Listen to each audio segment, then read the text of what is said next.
CPM machine.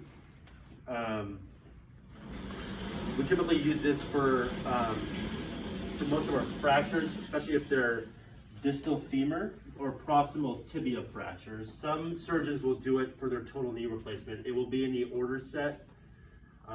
It will tell you the range of degrees. It will tell you the frequency and the duration that you want to have it on. So that's number one thing, is to do that.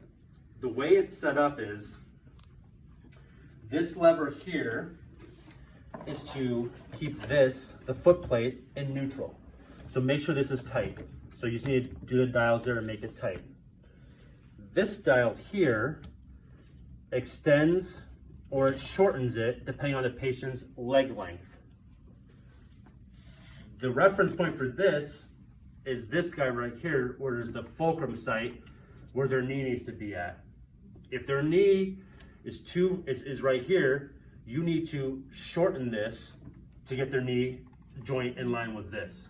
That's the fulcrum site for when they bend. The key with this whole machine is just to gently, passively move their leg back and forth so they get more mobility safely, okay? Once you have this locked in, and you have an idea of how far you want it, then you can get it set up for the patient. But this is the main dial to see how you're gonna extend or shorten it, okay? This CPM kit is from the storeroom. You need to call for the storeroom, they'll bring it up to you, okay? It's made out of wool. Some people are allergic to wool. You need to ask them that too. That has happened with me, so. When you open this bag, it comes in 4 different things. This one is the body that goes to the body of the CPM. This is the foot plate that attaches to the foot plate itself. And these are those support bands that you can go around to help keep their leg down.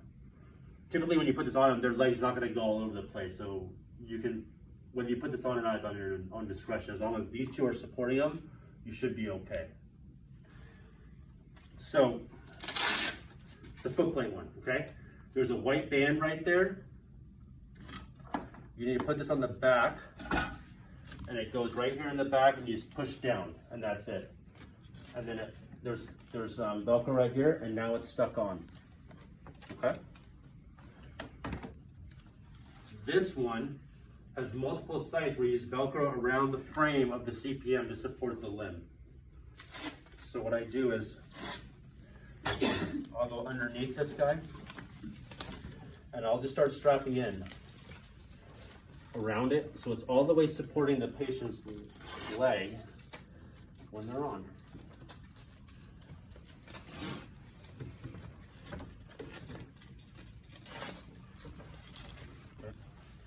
Wherever there's an opening on the frame, I usually just go around there.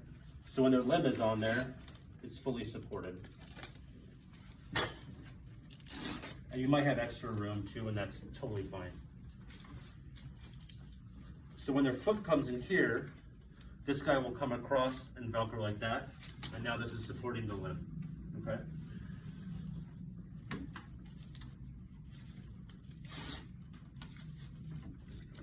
Okay, good. All right, this is the dial, okay? The most important setup is the dial. To adjust this, this is for straightening out the leg. This is for bending the leg, okay? The way you adjust this dial is you need to push in first and then rotate, and it will give you the range you want it at, okay? Typically it'll be from 0 to 40 or 0 to 90. I would go obviously on the lower end initially and then build them up as they go. If they have a fracture and they have this ordered by the doctor, you go 0 to 90 initially, they're probably not gonna like it.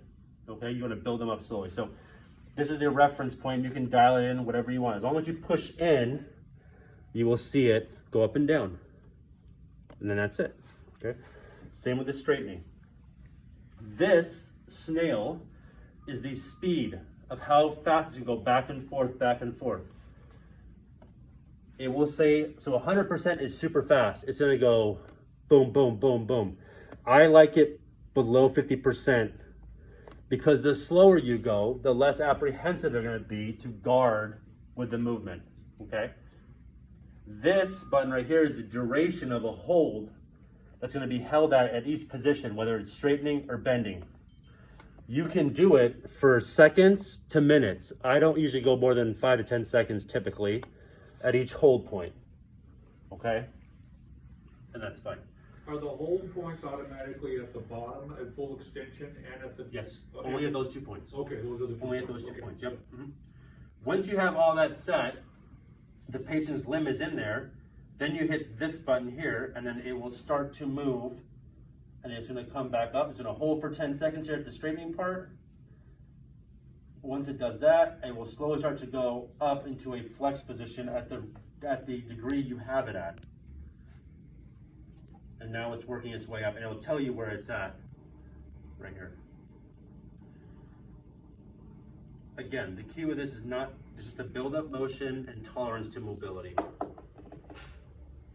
So usually, like, I haven't seen one since I've been here, a specific order, Yep. how the doctor wants it. Yep, it'll say typically if it's a trauma or a general surgery or a general ortho, it'll typically be 0 to 90, 2 hours, 3 times a day for 4 weeks.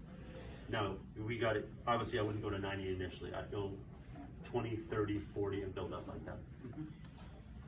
And now it's just gonna hold here, and it's gonna come back down all the way to straightening.